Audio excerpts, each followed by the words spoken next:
Ako si Ricky Adeva at ito ang Art Lakbay. Sa bawat paglalakbay, may kwento. At sa bawat kwento, may pag-asa. Ngayon, bumiyahe kami mula sa Dasmariñas City papuntang San Marcelino, Zambales para maghatid ng tulong at maghubog ng mga bagong alagad ng sini at magbigay ng pag-asa sa mahigit 30 batang Aita. Samahan nyo kaming mag-Art Lakbay para magbigay, makinig at magbahagi ng pangarap.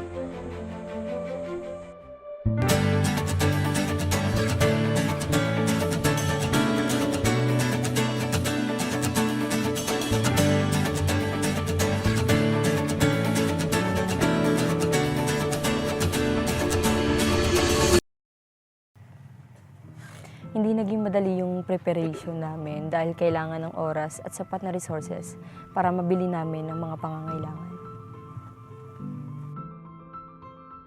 So mahal ng gasolina ngayon dahil sa oil crisis. Nahirapan kami pero gumawa kami ng paraan. Nangato kami sa mga taong mabukal yung puso para tumulong at mag-donate para sa drive at initiative na to. Panginoon, gabayan niyo po kami, Ama, sa aming paglalakbay.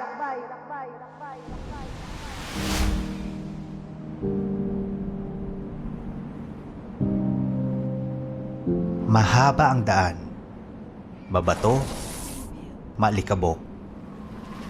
Hindi madaling marating ang lugar na ito, pero hindi rin madaling sukuan ng layunin. Habang papalapit, mas lalong nagiging mahirap ang daan. May mga bahagi na halos hindi na madaanan, ngunit tuloy ang biyahe. May ilog na kailangang tawirin. Hindi naging madali tulad ng inaasahan yung pagpunta natin sa mga kababayan nating katutubo dito sa San Marcelino, Zambales. Kung makikita nyo, kailangan naming tumawid dito sa ilog na to. Medyo malakas yung current pero mababaw naman siya. Nakatawid na yung unang sasakyan namin na mas maliit. Ngayon yung sasakyan na gamit natin for art lakbay naman yung kailangan tumawid. For safety purposes, pinababa namin lahat ng tao. Tumawid kami kanya-kanya. So ang naiwan lang doon sa sasakyan ay yung driver. Walang kasiguraduhan, pero may tiwala. Sa bawat hakbang, mas lumalapit kami sa dahilan ng paglalakbay.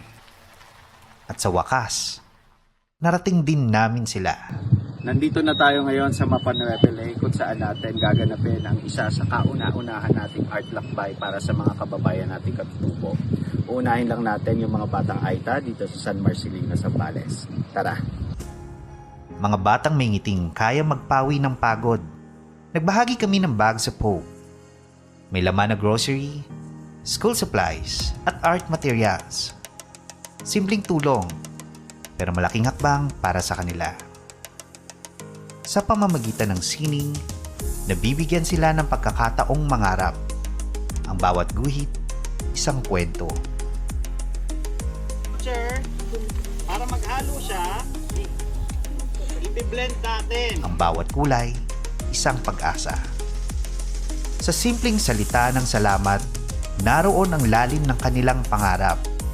At sa bawat ngiti, may pag-asang patuloy na nabubuhay. Ang art lakbay ay hindi lang tungkol sa pagpunta. Ito ay tungkol sa pag-abot. Pag-abot sa mga lugar na malayo at sa mga pusong handang mangarap. Thank you, Miss Tini. Thank you, Sir Owen. Thank you po, Miss Cap. Thank you po, Sir Bert. Thank you, Miss Jonah.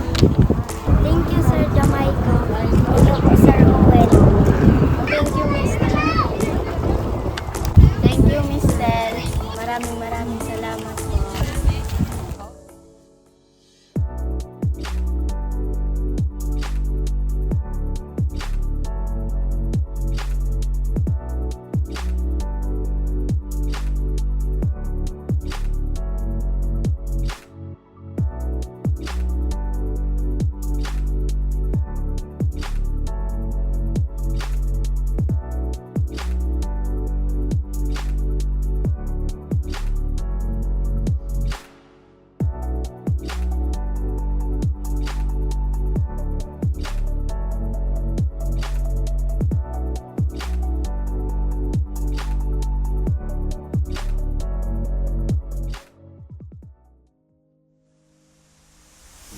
Hindi naging madali ang paglalakbay.